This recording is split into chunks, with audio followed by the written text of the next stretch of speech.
Hello student, welcome back to CUIT by Adda 24/7. This is Anita Sharma, your history mentor. Student, आज के इस video में हम बात करने वाले हैं an imperial capital of Vijayanagar. ये हमारी हिस्ट्री का चैप्टर 7 है और इस पूरे चैप्टर को हम एक ही वीडियो में समझने वाले हैं। तो लास्ट तक इस वीडियो को जरूर देखिएगा क्योंकि इस चैप्टर से आपके CUIT प्लस बोर्ड एग्जाम में काफी सारे क्वेश्चंस आते हैं। ठीक है ना, तो हर एक टॉपिक को बहुत ध्यान से आपको समझना है। तो इस चैप्टर में हम समझने वाले हैं विजयनगर के बारे में। ठीक है, तो विजयनगर क्या था? विजयनगर एक साम्राज्य था, एक एम्पायर था और साथ साथ में सिटी भी थी। ठीक है, इसकी स्टैब्लिशमेंट किसने की? राइट, तो इसको स्थापित करने वाले कौन थे? इसकी स्थापना किसने की, कब की? ठीक है, कौन कौन सी डायनेस्टीज ने, कौन कौन से रूलर्स ने इस पर रूल किया और ये इतना ज्यादा फ्लरिश होता है, इतना ज्यादा मतलब इसकी ख्याति जो दूर दूर तक फैलती है, राइट, वो किस वजह से फैलती है? ऐसा क्या काम किया उनके राजाओं ने जिसकी वजह से इसको दूर दूर तक जाना गया? विजिटर्स इनको देखने के लिए भी आते थे। एक बहुत ही ब्यूटीफुल सिटी थी, इसमें काफी सारे टेम्पल्स वगैरह बने हुए थे। ठीक है, और उसके साथ साथ में रोड का कंस्ट्रक्शंस भी। तो काफी सारी चीजें हम इस विजयनगर एम्पायर में जानने वाले हैं। राइट, तो इस वीडियो को लास्ट तक जरूर देखिएगा और इस पूरे चैप्टर को हम एक ही वीडियो में समझने वाले हैं, इसलिए आपको हर कंसेप्ट के, हर टॉपिक को बहुत अच्छे से क्लियर करते हुए चलना है। चलिए, तो बात करते हैं किसकी? सबसे पहले हम इंट्रोडक्शन पार्ट की बात करते हैं। ठीक है, तो इंट्रोडक्शन में सबसे पहले हम ये जानते हैं जो इसका मेन जो एक थीम है, ठीक है, विजयनगर। तो विजय प्लस नगर, जैसे आप हिंदी में भी अगर इसका संधि विच्छेद करते हो, ठीक है, तो क्या होता है? विजय, ठीक है, प्लस नगर। ठीक है, विजय प्लस नगर। इसका मतलब, विजय का मतलब क्या हो गया? विजय का मतलब हो गया विजय यानी कि विक्ट्री। ठीक है, और नगर का मतलब क्या हो गया? सिटी। ठीक है, यानी कि नगर। ठीक है, यानी कि नगर। तो आपने देखा कि इस विजयनगर का लिटिल मीनिंग, जो इसका मीनिंग होता है वो क्या है? City of victory. ठीक है, सिटी ऑफ विक्ट्री। तो was the home of the both city. तो ये एक सिटी, एक एम्पायर होने के साथ साथ में एक सिटी का नाम भी था, तो इसको चाहे सिटी कह सकते हो, इसको एम्पायर कह सकते हो, विजयनगर को। और विजयनगर का लिटिल मीनिंग था सिटी ऑफ विक्ट्री, यानी कि एक ऐसी सिटी जो कि विजय, जिसमें हमेशा एक विजय पताका लहराती रहती थी। हर राजा का एक मकसद होता था कि वो विजयनगर एम्पायर में जो भी राजा रूल करते थे, तो उनका एक पर्पस होता था सीधा साधा कि हमें क्या करना है? अपने राज्य को बहुत एक्सटेंड करना है। ठीक है, एक्सटेंड करने के साथ साथ में, फ्लरिश करने के साथ साथ में, हमें इसको ऐसा बनाना है कि बाकी कंट्री या बाकी के राज्य हमारे सामने टिक ना पाए। तो सिटी ऑफ विक्ट्री, विक्ट्री का मतलब क्या होता है? विजय। ठीक है, तो इसमें हम देखेंगे कि it stretch from the river Krishna in the north extreme the south peninsula. तो हम जरा देखते हैं कि विजयनगर साम्राज्य का एक ओवरव्यू लेते हैं कि कहां से कहां तक फैला हुआ था। तो इतना तो हमें पता है कि ये साउथ साइड में था, इंडिया के सदर्न साइड में था। ठीक है, बात करें किसके? हम इस वाले पूरे एरिया की बात करते हैं। तो ये पूरे एरिया में क्या था? ये पूरे एरिया में विजयनगर साम्राज्य था। ठीक है, विजयनगर एम्पायर था। इस विजयनगर में बताया गया है कि stretch from the river Krishna in the north. तो ये विजयनगर एम्पायर के नॉर्थ साइड में, यहां पर क्या है? यहां पर कृष्णा रिवर फ्लो करती है। यहां पर कौन सी रिवर फ्लो करती है? कृष्णा रिवर फ्लो करती है। और इसके सदर्न साइड में, यानी कि यहां पर तुंगभद्रा रिवर फ्लो करती है। तुंगभद्रा रिवर फ्लो करती है। तो याद रखना, ऐसा नहीं है कि इंडिया के मैप में आपने ऊपर यानी कि नॉर्थ साइड में, कश्मीर साइड में आपने कृष्णा रिवर को फ्लो करा दिया, ऐसा नहीं है। विजयनगर के नदर्न साइड में और विजयनगर के सदर्न साइड में दो रिवर फ्लो किया करती थी, जिसका नाम है, एक का जो ऊपर नदर्न रिवर फ्लो किया करती थी कृष्णा रिवर, और नीचे इसका सदर्न पार्ट में जो फ्लो किया करती थी वो तुंगभद्रा। जो विजयनगर एम्पायर है वो एक्चुअल में इसी के किनारे बसा हुआ था, तुंगभद्रा रिवर के पास में। राइट, सो 1565 में क्या हुआ था? 1565 में, 1565 ये वही ईयर है जिस टाइम बैटल ऑफ तालीकोटा हुआ था, है ना? तालीकोटा का बैटल हुआ था, जिसको राक्षसी तंगड़ी युद्ध भी कहा जाता है, आगे बताऊंगी आपको। ठीक है, तो इसकी डिक्लाइनेशन यहीं से स्टार्ट हो गई थी। Right, so this was सिक्ड and subsequently the deserted, although it, जब ये पूरी तरीके से डिस्ट्रॉय हो गया था, मतलब एक तरीके से आप ये लगा लो कि रेगिस्तान बन गया था। ठीक है, तो जैसे ही तालीकोटा का बैटल खत्म हुआ, विजयनगर एम्पायर पूरी तरीके से खत्म हो चुका था। 16th-17th सेंचुरी तक आते आते बिल्कुल ये डेजर्ट बन चुका था, बिल्कुल इसका नामो निशान मिट चुका था। लेकिन फिर बाद में किस तरह से लोगों को पता चलता है कि बहुत टाइम पहले यहाँ पर विजयनगर साम्राज्य भी हुआ करता था, विजयनगर एम्पायर हुआ था, हम्पी हुआ करती थी। तो इसके सबसे पहले हम आगे बात करेंगे कि इसके रुइंस, इसके प्रूफ जब मिले आर्कियोलॉजिस्ट को, तब जाकर एक इस पर रिसर्च की गई और इस विजयनगर के बारे में बताया गया। Although it fell into the ruins in the 17th and the 18th century, ठीक है, हालांकि इसके जो रुइंस है, रुइंस किसको बोलते हैं? रुइंस बोलते हैं प्रूफ को या एविडेंसेस को, ठीक है, प्रूफ को या फिर एविडेंसेस को। तो 17 और 18 सेंचुरी में, हालांकि 17 और 18 सेंचुरी में इसके प्रूफ मिले। It lived on the memories of the people living in the Krishna and Tungabhadra river. अब मैंने क्या बताया, ये जो कृष्णा और तुंगभद्रा रिवर के बीच का जो एरिया है, ठीक है, ये वाला जो एरिया है कृष्णा रिवर और तुंगभद्रा के बीच का जो एरिया है, उसको क्या बोलेंगे? उसको बोलेंगे रायचूर दोआब। क्या बोलेंगे? रायचूर दोआब, ठीक है, रायचूर दोआब। तो बहुत सारे बच्चों को पता ही नहीं है कि रायचूर दोआब होता क्या था, ठीक है। तो ये जो कृष्णा रिवर और तुंगभद्रा रिवर के बीच का जो पोर्शन था, बीच का जो एरिया था, वो था रायचूर दोआब, क्योंकि ये रिवर वाटर से इसकी जो सॉइल की फर्टिलिटी थी वो काफी ज्यादा अच्छी थी। यहाँ पर जो भी एग्रीकल्चर किया जाता था, क्रॉपिंग की जाती थी, कल्टिवेशन की जाती थी, उसका प्रोडक्शन बहुत अच्छा निकलता था।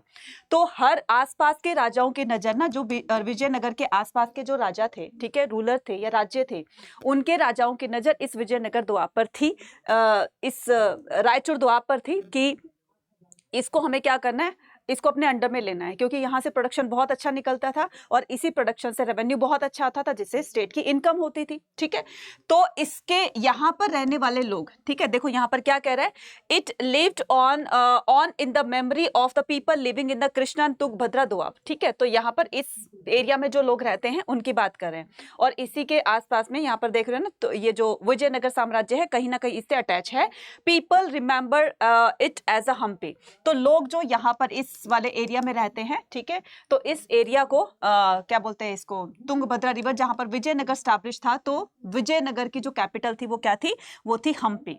तो हम्पी जो नाम था वो किसके नाम पर रखा गया था? वहां की एक लोकल मदर गॉडेस थी जिनका नाम था पंपा देवी, उन्हीं के नाम से ही इस हम्पी को हम्पी नाम रखा गया, यानी कि पंपा देवी से डिराइव करके इसका नाम हम्पी रखा गया। और हम्पी कौन थी बच्चे?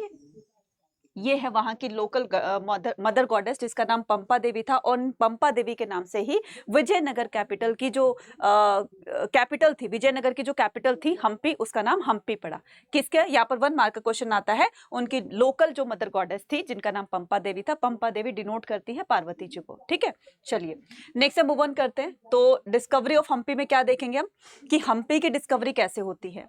द रुइंस ऑफ द, तो देखो जब ये 17, अभी हमने क्या पढ़ा, 17 एंड 18 सेंचुरी में जब इसके रुइंस यानी कि इसके एविडेंसेस मिले, ठीक है, किसको मिले यहां पर जानेंगे। The ruins of the Hampi were brought to light in the 1800 by the colonel Mackenzie, ठीक है। तो कर्नल मैकेंजी ने क्या किया, इनके जो कर्नल मैकेंजी वो आर्कियोलॉजिस्ट थे जिनको इनके रुइंस मिलते हैं, ठीक है, और इन रुइंस को मिलते, इनके प्रूफ के एविडेंस के मिलते, मान लीजिए पूरी की पूरी सिटी जो थी वो डिस्ट्रॉय हो चुकी थी। अब डिस्ट्रॉय होने के बाद काफी सारे साल बाद इसको कुछ ना कुछ तो इसके जो साक्ष्य हैं, जो भी इसके प्रूफ है, एविडेंसेस हैं, तो वो आर्कियोलॉजिस्ट को मिलेंगे आर्कियोलॉजी के थ्रू, राइट। तो आर्कियोलॉजी क्या करते हैं, आर्कियोलॉजिस्ट करते हैं कि खुदाई के दौरान कुछ चीजें उनको मिलती हैं मिट्टी में दबी हुई, तो कहीं ना कहीं इनके वो एविडेंसेस मिले जिसके भी पर इस पर रिसर्च की गई। कोई भी एक्सवाइजेड कुछ भी मिला, इनको कोई भी प्रूफ मिला, फिर इस प्रूफ को लेकर इस पर रिसर्च की गई। रिसर्च में पता चला कि बहुत टाइम पहले यहाँ पर हम्पी नाम की एक सिटी हुआ करती थी जो इतनी ज्यादा फ्लरिश थी, ठीक है, और इसके जो एक आसपास का क्षेत्र था यानी कि विजयनगर था, ठीक है, जो इसकी कैपिटल थी जिसकी हम्पी थी, और ये इतना फ्लरिश था, ये विजयनगर इतना ज्यादा एक्सटेंडेड था, इतना ब्यूटीफुल तरीके से बना हुआ था, काफी सारे टेम्पल्स बने हुए थे। तो जैसे जैसे इनके रुइंस मिलते गए वैसे वैसे इन पर रिसर्च की गई, और रिसर्च करते करते क्या मिली, बहुत सारी इंफॉर्मेशन को कलेक्ट करके, और इस तरह से हमारे हिस्टोरियन ने इसको रिकंस्ट्रक्ट किया। किसको? हिस्ट्री को। तो the reconstruct the history of the cities like the, अब इसको रिकंस्ट्रक्ट करने के लिए ऐसा नहीं था कि सिर्फ रुइंस से ही, एविडेंस से ही रिसर्च करके ही सारी इंफॉर्मेशन कलेक्ट करके और रीडर्स को बताती है। काफी सारी चीजों को कलेक्ट करना पड़ता है, अलग अलग जगहों से इंफॉर्मेशन को कलेक्ट करना पड़ता है। फॉर एग्जांपल जैसे इसमें बताया गया है कि विरूपाक्ष टेम्पल के जो पृष्ठ थे, ठीक है, उनसे वर्बली पता किया गया कि बताओ विरूपाक्ष टेम्पल किसने बनाया, इसके पीछे की स्टोरी क्या है। तो उन्होंने अपनी स्टोरी बता दी, जो भी उन्होंने अपने बुजुर्गों से सुनी थी, या जो पहले उनसे पहले जो पंडित ब्राह्मण वहां पर पूजा पाठ करते थे उनको पता थी। इस तरीके से जनरेशन टू जनरेशन 1718 तक जो भी विरूपाक्ष टेम्पल में प्रिस्ट होते थे उन्होंने वर्बली जो है इस विरूपाक्ष टेम्पल के बारे में बताया।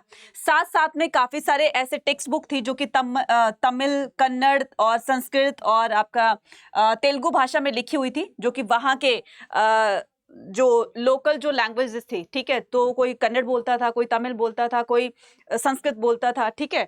तो इस तरीके से वहाँ की जो लैंग्वेजेस में लिखी हुई जो बुक थी उनसे भी हमें काफी सारी इंफॉर्मेशन मिलती है किसके बारे में, हम्पी के बारे में। तो इनको पढ़ करके हमारे आर्कियोलॉजिस्ट ने, हमारे हिस्टोरियन ने उसको रिकंस्ट्रक्ट किया हिस्ट्री को।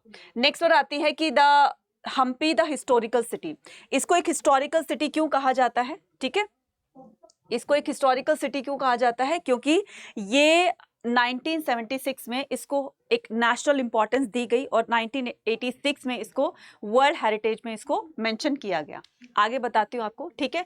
Vijayanagar was the capital city of the historic Vijayanagar empire, ठीक है, located in the bank of the Tungabhadra river. अब जरा ध्यान से देखना, अभी कंफ्यूज नहीं होना है आपको कि कहां पर तुंगभद्रा थी और कहां पर आपकी कृष्णा रिवर थी, ठीक है। तो इसमें यहां पर देखेंगे हम, यहां पर क्या देखने वाले हैं, एक पूरा का पूरा इसमें ओवरव्यू लेने वाले हैं, ठीक है। देखो ये रही आपकी कौन सी कृष्णा रिवर यहाँ पर फ्लो करती है, यानी कि विजयनगर के, हाँ ये रहा, ठीक है, ये है विजयनगर के नदन साइड में। तो मैं यहाँ पर लिख देती हूँ नॉर्दर्न साइड, ठीक है, नदन साइड। और ये इसमें देखिए ये जो है, ये वाली रिवर जो है ये क्या है, तुंगभद्रा रिवर, जो कि इसके सदर्न साइड में थी, जो कि इसके सदर्न साइड में थी, ठीक है। तो आपको याद रखना है ये जो पूरा आप देख रहे हैं ना, ये पूरा का पूरा क्या है, ये विजयनगर है, ठीक है। ये पूरा एरिया जो भी आप पिंकिश एरिया देख रहे हैं, तो ये सारा क्या है, ये विजयनगर एम्पायर है। और इसमें आसपास के जितने भी क्षेत्र हैं, तो वो मैंने अभी बताया था ना कि वो रायचूर दोआब पर किस तरह से नजर गड़ाए हुए बैठे थे कि बस किसी तरह से हमें रायचूर के दोआब को हमें अपने कब्जे में लेना है, ठीक है। तो ये है इनकी कैपिटल सिटी, ठीक है। देखो ये रहा विजयनगर की कैपिटल सिटी। तो ये क्या है, पूरा विजयनगर साम्राज्य है और इसी विजयनगर को ही क्या कहा जाता है, हम्पी कहा जाता है, ठीक है, हम्पी कहा जाता है। मतलब विजयनगर को हम्पी या हम्पी को विजयनगर, तो दोनों में कंफ्यूज नहीं होना, एक ही है। कैपिटल सिटी क्या थी इनकी, हम्पी थी, और हम्पी को ही विजयनगर कहा जाता था, ठीक है। अब हम यहाँ पर क्या देखने वाले हैं कि located on the bank of the Tungabhadra river. तो ये विजयनगर कौन से रिवर के पास में लोकेटेड था, located on the bank of the Tungabhadra river. It spread a large area and included the modern era group the monuments at Hampi site in the Vijayanagar district, ठीक है। तो आज के टाइम में जो कर्नाटक आप देख रहे हैं ना, वो पहले के टाइम का क्या था, विजयनगर एम्पायर था, ठीक है। ये पूरा का पूरा स्टेट जो है ये विजयनगर एम्पायर के अंडर में आता था, ठीक है, कर्नाटक जिसको बोलते हैं, क्लियर। तो ये तुंगभद्रा रिवर के पास में क्या था, लोकेटेड था। ये तुंगभद्रा रिवर है और देखो इसके पास में ये लोकेटेड है ना विजयनगर। तो आपको क्या करना है, अगर लोकेशन पूछी जाती है तो इसमें बताना है आपको Vijayanagar was located on the bank of the Tungabhadra river, clear है। चलिए, और ये जो आप डॉटेड लाइन देख रहे हैं ना, ये है करंट कंट्रीज बाउंड्री। तो इसके साथ साथ में जितने भी करंट जो बाउंड्रीज लग रही हैं, आप ये डॉटेड लाइन देख रहे हैं ना, ये सारी की सारी डॉटेड लाइन जो है ये इनकी क्या थी, इनकी करंट कंट्री बाउंड्रीज थी विजयनगर की। तो विजयनगर में आप देख रहे हो, ये पूरा का पूरा आप इंडिया का मैप देख रहे हो, इंडिया के अंदर ही क्या था, विजयनगर था ना, सदर्न साइड में, राइट। तो इंडिया के यहाँ पर नेबर कंट्रीज को भी शो किया गया है इस तरीके से, ठीक है। उसकी मेजर कैपिटल यहाँ पे स्टार फॉर्म में दिया हुआ है, ये थी विजयनगर। नेक्स्ट से मूव ऑन करते हैं। तो नेक्स्ट क्या आता है, हाँ, तो आपको एक चीज और दिखानी थी इसमें, आपको क्या दिखानी थी, ये जो इस तरीके का आपका मैप दिख रहा है ना आपको, ये रहा, ठीक है। तो ये क्या है, आपका विजयनगर का मैप है। तो विजयनगर के आसपास इसको भी देखेगा, इसको भी देखेगा, तो आसपास में काफी सारे ऐसे आपको वो मिलेंगे, स्टेट्स मिलेंगे जो कि राक्षसी तंगड़ी युद्ध या तालीकोटा के बैटल में उसमें पार्टिसिपेट करेंगे। जैसे कि उसमें 3 थे, ये रहा बीजापुर की लोकेशन, ये रही, ठीक है, पास में ही विजयनगर के पास में विजयनगर, ये होगी बीजापुर हो गई, और गोलकुंडा हो गई, और अहमदनगर हो गई, राइट। तो ये गोलकुंडा अहमद ये कहाँ पर है, ध्यान से देखना, ये क्या है, ये रहा आपका गोलकुंडा, ठीक है, और ये रहा आपका बीजापुर, ठीक है। ये बहमनी राज्य है, ठीक है, बहमनी साम्राज्य है। ये विजयनगर है, मैसूर है, ये वारंगल है, ठीक है। और यहाँ पर राजस्थान में देख रहे हो तुंगभद्रा। तो कहने का मतलब ये कि इस विजयनगर का जब डिक्लाइनेशन हुआ, तो वो राक्षसी तंगड़ी बैटल से इसका डिक्लाइनेशन हो गया था, ठीक है। तो उसमें बीजापुर, ठीक है, और ये आपका बीजापुर हो गया, गोलकुंडा हो गया और अहमदनगर, इन तीनों के सुल्तानों ने मिलकर क्या किया, ये जो रामा राय थे, ठीक है, जो कि एक प्रधान सेनापति थे, अराविदु डायनेस्टी के प्रधान सेनापति थे, उन्होंने क्या किया, उनके साथ में बैटल करके और इस तरह से रायचूर दोआब को अपने हाथ से निकाल दिया, ठीक है। कहने का मतलब कोशिश तो बहुत की, लेकिन ये तीनों राजाओं ने मिलकर के अपनी एक बहुत बड़ी सी आर्मी क्रिएट करते हैं और रामा राय को डिफीट करके इस तरह से रायचूर के द्वार पर कब्जा कर लेते हैं, राइट। तो अब हम जानते हैं कि विजयनगर साम्राज्य में, ठीक है, विजयनगर एम्पायर में किस किस डायनेस्टी ने रूल किया। तो इसमें चार डायनेस्टीज आती हैं। तो अगर मैं इसको आपकी ट्रिक बताऊं, ठीक है, तो ट्रिक को याद रखना। तो ट्रिक क्या है आपकी, ट्रिक आपको करनी है SSTA, ठीक है। मेरा नाम क्या है, अनीता मैम ना। तो आपको क्या करना है, अनीता मैम क्या पढ़ाती हैं, SST पढ़ाती हैं। तो आपको ये ट्रिक याद रखनी है। ये ट्रिक से आप क्या करोगे, इन चारों के चारों सीक्वेंस यानी कि 4 डायनेस्टीज के सीक्वेंस आपको पता चल जाएगा, जो कि आपके एग्जाम में हर बार पूछी जाती है। तो ये सीक्वेंस क्या हो गया, संगम डायनेस्टी, सलुआ डायनेस्टी, तुलुआ डायनेस्टी और अराविदु डायनेस्टी, ठीक है। यहाँ पर देखिएगा इसकी स्टैब्लिशमेंट किसने की, तो हरिहर और बुक्का, ये 2 ब्रदर थे, इन्होंने ही विजयनगर साम्राज्य की स्थापना करी थी, विजयनगर साम्राज्य को स्टैब्लिश किया था। कब किया था, 1336 में। The ruler of the Vijayanagar called themselves. अब विजयनगर के रूलर्स अपने आप को क्या कहते थे, रायाज कहते थे, राजा नहीं कहते थे, या महाराजा धीराज नहीं कहते थे, या बादशाह नहीं कहते थे। इस तरीके से आपको ये भी 1 मार्कर में क्वेश्चन आता है कि विजयनगर साम्राज्य के एम्परर अपने आप को क्या कहते थे, वो कहते थे रायाज, ठीक है। जैसे कृष्णदेव राय, कृष्णदेव उनका नाम था, लेकिन राय वो राजा थे, इसलिए अपने आप को राय पीछे अपने नाम के पीछे लगाते थे। Vijayanagar was the famous for, Vijayanagar अपने मार्केट में 3 चीजों के लिए काफी फेमस था। किन किन के लिए, स्पाइसेस के लिए, textile and the precious stone etcetera, right. तो ये तीनों चीजें विजयनगर साम्राज्य में पाई जाती थी और यहाँ से दूर दूर से लोग यहाँ के ट्रेडिंग करने के लिए आते थे। The trade of import the horses from the Arabia central Asia was controlled by the Arab and Portuguese trader, also by the local merchant that the Kudirai Chettis, ठीक है। कुदरई चेत्तीस किसको कहा जाता है, घोड़ों के व्यापारियों को कुदरई चेत्तीस कहा जाता है। अभी मैं आपको बताती हूँ सारी चीजें कि कैसे क्या इसमें हुई। अब देखो ये क्या कह रहा है, द ट्रेड फ्रॉम द, ये तो विजयनगर साम्राज्य की स्पेशलिटी थी, मतलब विजयनगर में इन चीजों की एक पॉपुलैरिटी थी, दूर दूर से लोग स्पाइसेस खरीदने के लिए आते थे, टेक्सटाइल, वहां का कपड़ा बहुत अच्छा होता था, ठीक है। लोग दूर दूर से दुनिया के अलग अलग कोनों से यहाँ विजयनगर में टेक्सटाइल लेने के लिए, स्पाइसेस लेने के लिए, आपको पता है कि केरला में कितने अच्छे स्पाइसेस मिलते हैं ना, आज भी वहां पर बेस्ट क्वालिटी के, दी बेस्ट क्वालिटी के स्पाइसेस मिलते हैं। और इन्हीं स्पाइसेस की वजह से आपको याद होगा कि पोर्तुगीज कंपनी जब आई थी इंडिया में, वास्को द गामा आया था, तो केरला के कालीकट पर उतरा था ना, तो सबसे पहले उसने वहां पर क्या देखा कि स्पाइसेस बहुत अच्छी क्वालिटी के मिल रहे हैं। तब जाकर उनका ये जो ट्रेडिंग है, यानी कि बाहर की कंट्रियों का विजयनगर में आना, यहाँ से स्पाइसेस को अपनी कंट्री में लेकर जाना, तो इस तरह से ट्रेडिंग रिलेशन स्टार्ट हो जाते हैं इंडिया से अलग अलग कंट्री के साथ में, ठीक है। तो अब ये तो देखो, ये विजयनगर से एक्सपोर्ट होती थी ये चीजें। एक्सपोर्ट का मतलब होता है आउटसाइड, ठीक है, मतलब कि इंडिया से बाहर ये चीजें जाया करती थी। इंपोर्ट क्या किया करते थे, इंपोर्ट का मतलब होता है इनसाइड, यानी कि आना, ठीक है, इनसाइड, ठीक है। तो विजयनगर में क्या चीजें लाई जाती थी, तो वो लाए जाते थे पोर्तुगीज ट्रेडर्स द्वारा, क्या लाए जाते थे, हॉर्सेस लाए जाते थे। हॉर्सेस, जैसे पोर्तुगीज ट्रेवलर थे, ठीक है, जो अरब ट्रेवलर थे, तो वो क्या करते थे, उनके जो अरब में जो हॉर्सेस पाए जाते हैं ना, उनकी नस्ल, उनकी किस्म जो होती है, वो इंडिया के हॉर्सेस के बजाय बहुत अच्छी किस्म होती है। तो वहां से अच्छे लंबे तगड़े तगड़े और बड़े बड़े से जो हॉर्सेस होते थे, जो आर्मी में बहुत काम आते थे, बहुत फास्ट भागते थे, तो इस तरह के घोड़ों की रिक्वायरमेंट थी किसमें, आर्मी में होती थी। तो अरब ट्रेडर्स क्या करते थे, विजयनगर में घोड़ों के व्यापार के लिए आते थे, मतलब वो अपने साथ में काफी हॉर्सेस लेकर आते थे और हॉर्सेस की डीलिंग करते थे राजा के एजेंट्स के साथ में, ठीक है, लोकल मर्चेंट्स होते थे। अब उन्होंने क्या किया कि जैसे मान लीजिए ये कोई अरब ट्रेडर है, ये अपने साथ में हॉर्सेस लेकर आया है और इसने डील की किससे, एक वहां के लोकल ट्रेडर्स से, ठीक है। तो ये क्या हो गए, लोकल ट्रेडर्स हो गए, राइट, लोकल ट्रेडर्स हो गए और ये अरब ट्रेडर्स हो गए, ठीक है। तो इन्होंने क्या किया, अपने हॉर्सेस को लोकल ट्रेडर्स को दिया, ठीक है। इन लोकल ट्रेडर्स को क्या कहा जाता है, इन लोकल ट्रेडर्स को ही कुदरई चेत्तीस कहा जाता है, क्लियर? कुदरई का मतलब होता है हॉर्स, कुदरई का मतलब होता है हॉर्स, और चेतीस का मतलब होता है मर्चेंट्स। चेतीस का मतलब क्या होता है? मर्चेंट्स। ठीक है, क्लियर? बात समझ में आ गई? Now trade was often regarded, the जो ट्रेड होता है किसी भी कंट्री के डेवलपमेंट में, ट्रेड एक बहुत इंपॉर्टेंट रोल प्ले करता है। ट्रेड जितना अच्छा होगा उस कंट्री की इकोनॉमी उतनी ज्यादा अच्छी होगी, उसके पास उतना पैसा आएगा, पैसा आएगा तो फ्लरिश बहुत ज्यादा होगी। ठीक है, बहुत अच्छे अच्छे से उस वहां पर बिल्डिंग और मॉन्यूमेंट्स बनाए जाएंगे। कहने का मतलब पैसा है तो वो हर काम कर सकते हैं। पैसा कहाँ से आएगा? जब वो कंट्री डेवलपमेंट करेगी। डेवलपमेंट कैसे करेगी? जब उनके यहाँ पर व्यापार बहुत अच्छा होगा, ट्रेड बहुत अच्छा होगा।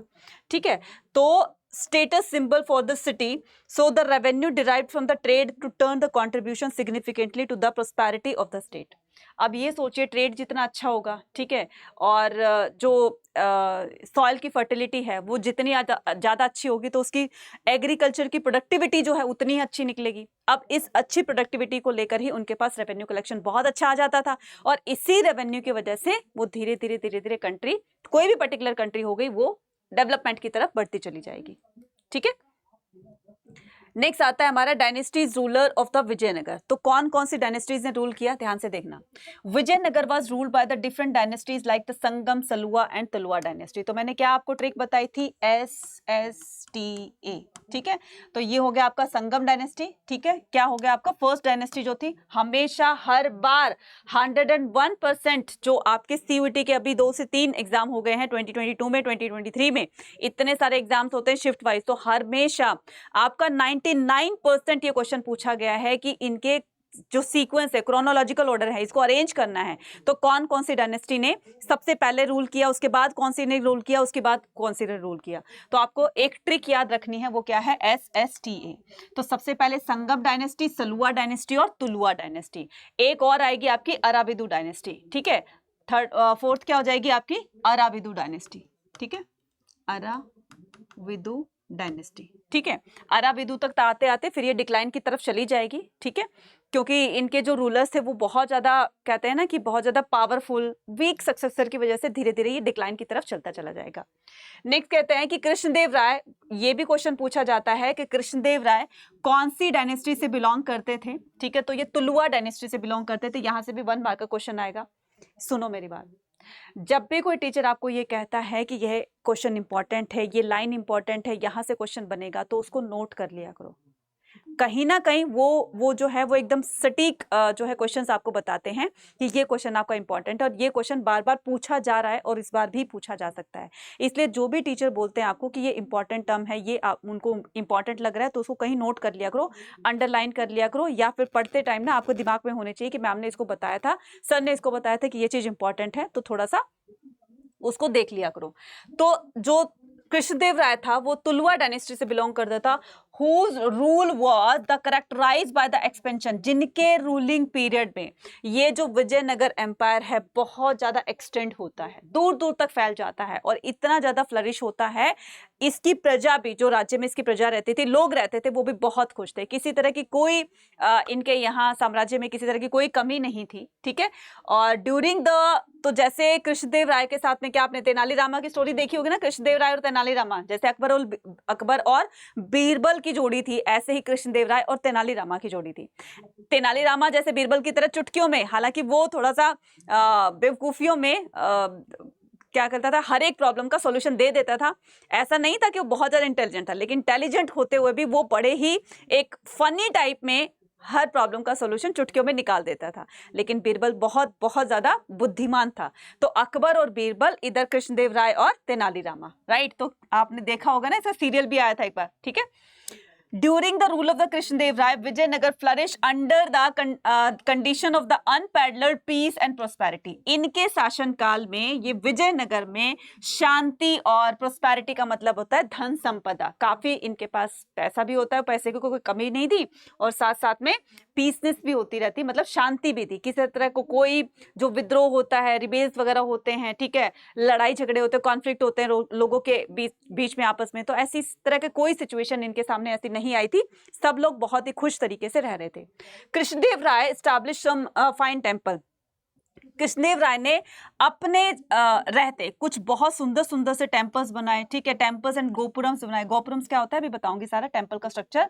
And suburban the township named the Nagarapuram, और अपने कुछ उन्होंने टाउन को भी बनवाया, जैसे एक नगलापुरम नगर है, ठीक है।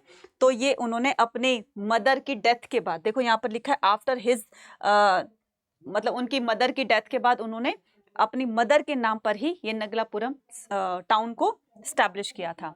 उनकी डेथ होती है 1529 में, ठीक है, और जब इनका रूलिंग पीरियड स्टार्ट हुआ था तो वो हुआ था 1520 में। तो करीब करीब 1509 में करीब करीब इन्होंने 20 साल तक रूल किया था। His successor were trouble in by the rebellion. बाद में इनकी डेथ के बाद में जो भी इनके सक्सेसर आते हैं तो वो इतने ज़्यादा स्ट्रांग नहीं थे, या इतने ज़्यादा आप कह सकते हो ना कि बुद्धिमान नहीं थे कि हर चीज़ को पहले से ही उनको इंस्टीट्यूशन हो जाती थी कि ये चीज़ होने वाली है, तो उसका इंतजाम वो उसका प्लान पहले ही कर लिया करते थे। लेकिन इनके वीक सक्सेसर की वजह से ये धीरे धीरे डिक्लाइन की तरफ आ जाता है, और इसी कमजोरी का फायदा उठाकर ये जो नायक होते थे, जो मिलिट्री के चीफ कमांडर होते थे, इनको क्या किया हुआ था, नायक और नायकों को समझो, दोनों में डिफरेंस क्या होता है। नायक होते हैं मिलिट्री के चीफ कमांडर होते हैं, ठीक है। नायक कौन होते हैं, मिलिट्री के चीफ कमांडर होते हैं, ठीक है। एक आपका इसमें दिया हुआ है अमर नायक, क्या दिया हुआ है, अमर नायक। अब ये नायक क्या हो गई, ये एक पोस्ट हो गई, नायक क्या हो गई, एक पोस्ट हो गई। और अमर नायक क्या है, अमर नायक है कि एक तरह का इक्ता सिस्टम होता था ना, एक तरह का इक्ता सिस्टम होता था, ठीक है। अब ये इक्ता सिस्टम क्या होता था, ध्यान से सुनना। इक्ता सिस्टम वो होता था जैसे जो दिल्ली सल्तनत में लैंड ग्रांट करने का जो एक सिस्टम चल रहा था ना, कि अगर किसी ने बहुत अच्छा काम किया है तो उसको लैंड ग्रांट कर दी जाती थी, उसको बहुत बड़े बड़े से तोहफे इनाम में दिए जाते थे। तो ऐसे ही जो लैंड उनको ग्रांट की जाती थी ना, तो वो होता था इक्ता सिस्टम। इक्ता का मतलब होता है लैंड, और सिस्टम का मतलब लैंड को ग्रांट करने का जो सिस्टम दिल्ली सल्तनत के रूलर्स ने चलाया था, सेम उसी तरह से ये होता था अमर नायक। ये जो नायक होते थे ना, इनको कुछ टेरिटरीज दे दी जाती थी, इनको कुछ प्रोविंसेस दे दी जाती थी, और इन प्रोविंसेस के ऊपर इनका पूरा का पूरा राइट होता था किनका, नायकों का, ठीक है। अब जैसे मान लीजिए ये विजयनगर एम्पायर है, ठीक है, विजयनगर एम्पायर इतने भाग में फैला हुआ है, ठीक है। अब उन्होंने क्या किया, वहां के जो रायाज थे, उन रायाज ने इन मिलिट्री के चीफ कमांडर को ना छोटी छोटी टेरिटरीज दे रखी थी, मतलब ये एरिया तुम्हारा है, ये एरिया तुम्हारा है, तो इस तरह से एक दो नायकों को उन्होंने टेरिटरीज दे रखी थी। उसके बाद ये जब इनकी डेथ हो जाएगी, विजयनगर इसकी कृष्णदेव राय की जब डेथ हो जाएगी, तो यही नायक क्या करेंगे, अपनी अपनी टेरिटरी को लेकर एक अलग साम्राज्य बना लेंगे, एक अलग नया राज्य बना लेंगे। क्यों, क्योंकि जिस राजा से वो डरते थे अब वो तो था नहीं, उनकी तो डेथ हो गई, और जो इनके सक्सेसर थे वो बहुत ज्यादा वीक थे और ना ही इतने बुद्धिमान थे। तो इन्होंने क्या किया, इस समय का फायदा उठाकर थे उन्होंने क्या किया, मिलिट्री के अंदर रिबेल कर दिया, आर्मी के अंदर रिबेल कर दिया। और रिबेल भी किस तरीके से कि हमारा राजा जो है अच्छा नहीं है, हमारे राजा के पास मतलब इतना टाइम नहीं है कि वो अपने राज्य की डेवलपमेंट में कुछ ना कुछ उसका जो है वो डेवलपमेंट के बारे में सोचे। तो इस तरह से लोगों को जो आर्मी के अंदर थे, जो उनके सपोर्टर्स थे, तो लोगों को इस तरह से अपनी तरफ उनको सपोर्ट में लेकर आए, और उन लोगों को, क्योंकि टेरिटरीज पहले मिली थी, तो उन लोगों को साथ में लेकर उन्होंने एक अलग दूसरे छोटे छोटे राज्य बना लिए, और ये फिर ये इस तरह से ये डिक्लाइन हो जाता है, ठीक है। नेक्स्ट पर आते हैं, Vijayanagar the capital city and its environs, ठीक है। अब ये विजयनगर क्या कहता है, Vijayanagar the capital and its environs. Environs का मतलब क्या होता है, पड़ोसी, इसके आसपास के जो क्षेत्र हैं, राज्य हैं, वो मैंने बताया अभी, ठीक है, वो वाले। तो हम इसके थोड़ा सा ज्योग्राफिकल फीचर्स के बारे में पढ़ेंगे, तो इसका मतलब होता है आसपास के क्षेत्र। तो Vijayanagar was characterised by the distinctive physical layout and the building style. इसकी सबसे बड़ा जो फीचर था ना, या इसको अट्रैक्ट करने का एक जो लोग इसकी किस बात से ज्यादा अट्रैक्ट होते थे, इससे बहुत सुंदर सुंदर से बिल्डिंग एंड मॉन्यूमेंट्स बने हुए थे, टेम्पल्स बने हुए थे, जिसकी वजह से लोग दूर दूर से इनको देखने के लिए आते थे, ठीक है। तो Vijayanagar was located on the natural basin of the river Tungabhadra. फिर से आ गया ये, ध्यान रखना, विजयनगर कौन से रिवर के पास लोकेटेड था, तो याद रखना इसको, आपको क्या करना है, आपको करना है इसमें तुंगभद्रा रिवर, ठीक है, विच flow in the northern easterly direction direction. तो ये क्या करती थी, विच फ्लो, ये तुंगभद्रा रिवर का फ्लो बता रहे हैं कि वो किस तरीके से उसका पानी का बहाव था। तो वो नदन ईस्टर्ली, अब नदन मैंने बताया था ना, ये विजयनगर के सदर्न साइड में, ठीक है, विजयनगर के सदर्न साइड में तुंगभद्रा रिवर थी और यहाँ पर क्या था, कृष्णा रिवर। अब इसका फ्लो का डायरेक्शन बताया गया है, तो वो थी नदन ईस्टर्ली साइड में, ठीक है। नदन, इसका मतलब ये इस तरीके से फ्लो करती थी, ठीक है। तो ये हो गया आपका नदन पार्ट हो गया, ठीक है, ऊपर की तरफ नदन, तो यहां से फ्लो करती थी और ये इस तरीके से ईस्टर्न पार्ट में आकर के फ्लो किया करती थी। नेक्स्ट आता है इसमें कुछ मेनी वाटर अरेंजमेंट। देखो, as this the one of the most arid zone in the peninsula. Most arid zone क्या होता है बच्चे, एरिड जोन होता है जहां पर सॉइल में ना वो नहीं होती है, एक तरह की मॉइस्चर नहीं होती है, ठीक है, सूखी सूखी होती है, जिसको ड्राई लैंड बोलते हैं। तो उस तरीके थी। तो इसमें बहुत सारे वाटर रिजर्वियर या वाटर के अरेंजमेंट्स करवाए गए थे, क्योंकि लोगों को पानी चाहिए था फील्ड्स को इरिगेट करने में, खेतों को इरिगेट करने के लिए, इरिगेशन के लिए काफी सारे रिसोर्सेज का इंतजाम किया गया था। किस तरह के उनके वो किए गए थे, उनको रिसोर्सेज प्रोवाइड किए गए थे। फॉर एग्जाम्पल कि many arrangements were made to store rain water for the city. जब बारिश होती थी तो लोगों को बोला गया था, या आज भी ना वहां पर तमिलनाडु में आप देखोगे उनके घरों में ना बीचों बीच, आंगन के बीचों बीच एक छोटा सा टैंक बना होता है जिसमें वो वाटर को स्टोर करते हैं, क्योंकि पानी की कमी आपने देखी होगी। वहां पर पुष्पा मूवी है तो पुष्पा मूवी देखा ना कि किस तरह से पानी का टैंकर आता है, लोग लाइन लगाकर अपने बर्तन लगाकर खड़े होते हैं। तो पानी की किल्लत आज भी है वहां पर और पहले भी थी, ठीक है ना।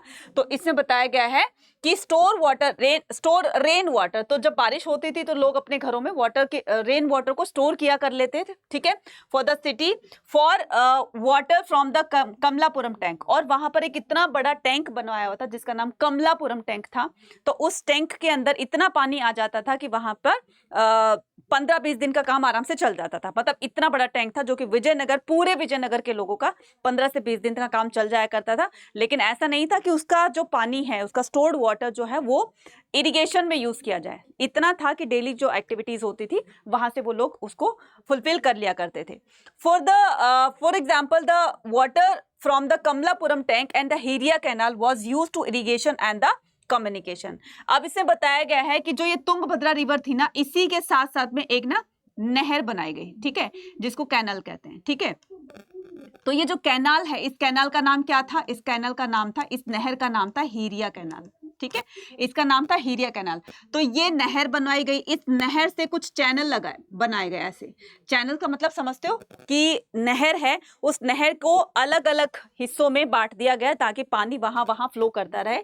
तो इस नहर का पानी, इस हिरिया नहर का पानी, इस हिरिया कैनाल का पानी अलग अलग चैनल्स में जाकर के इस तरह से पूरे विजयनगर साम्राज्य में इसको बांट दिया गया था। यानी कि वाटर की सप्लाई यहीं से हुआ करती थी, विजयनगर के इस तुंगभद्रा रिवर से। ये क्या बनाई गई, कैनाल बनाई गई, कैनाल से फिर चैनल बनाए गए और इसी चैनल के जरिए पूरे विजयनगर एम्पायर में वाटर की सप्लाई होती थी।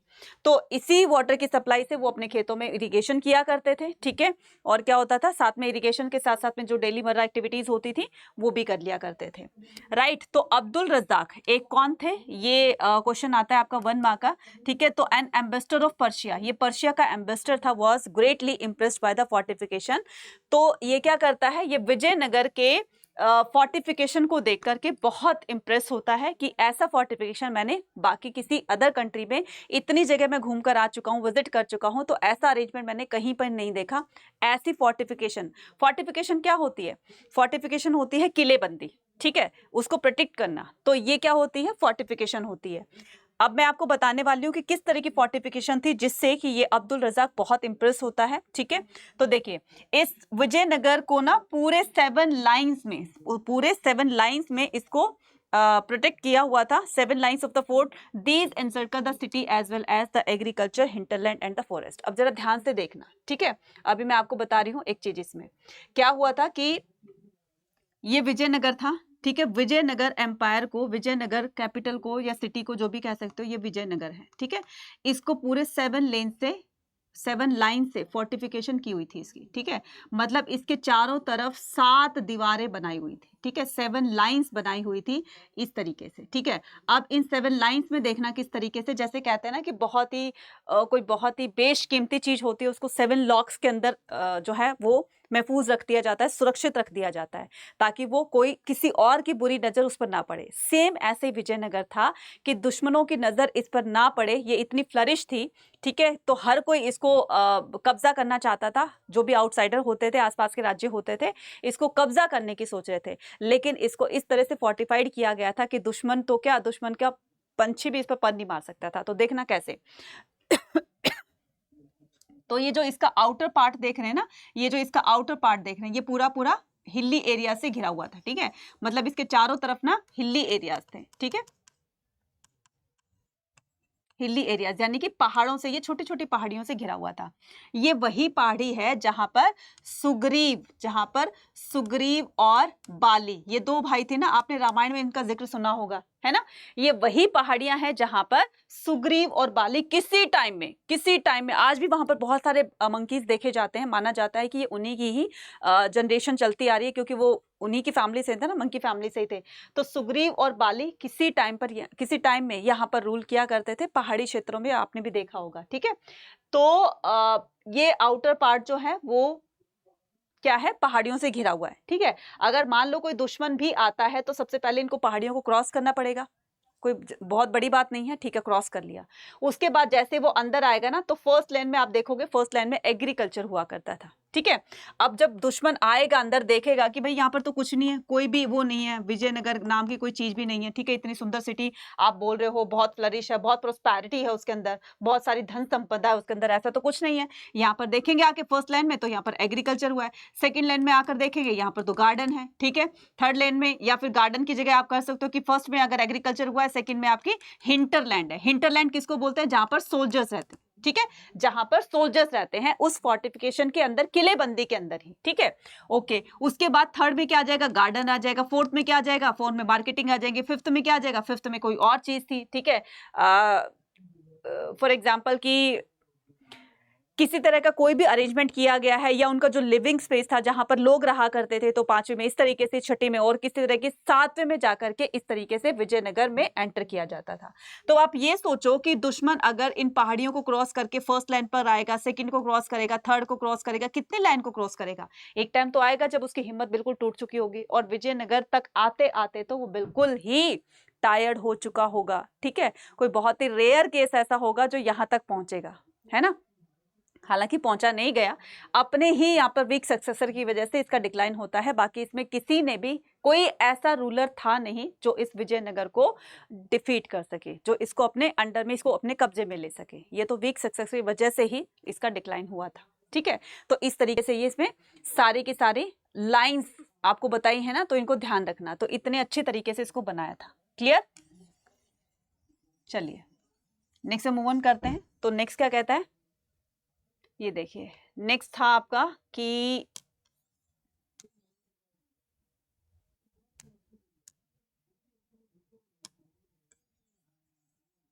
ठीक है, अब देखो, किंग्स एंड द ट्रेडर्स। अभी मैंने बताया ना कि किस तरह से ट्रेडिंग हुआ करती थी। तो ट्रेडिंग में क्या बताया गया है कि war as a warfare during this time dependent upon effective cavalry. Cavalry क्या होता है बच्चे, इफेक्टिव कैवलरी, ठीक है, जो हॉर्स राइडर होते हैं, राइट। तो इफेक्टिव कैवलरी का मतलब होता है कि उसमें ज्यादा अच्छी किस्म के घोड़े चाहिए होते हैं, जो फटाफट से, अगर दुश्मन कहीं से भी उनको इन्फॉर्मेशन मिलती थी कि दुश्मन उनके राज्य में एंटर कर चुका है, तो क्विक एक्शन लेते थे। इसके लिए उनको क्विक, जो दौड़ने वाले होते थे, बहुत जल्दी भागने वाले हॉर्सेज होते थे, उनकी जरूरत होती थी।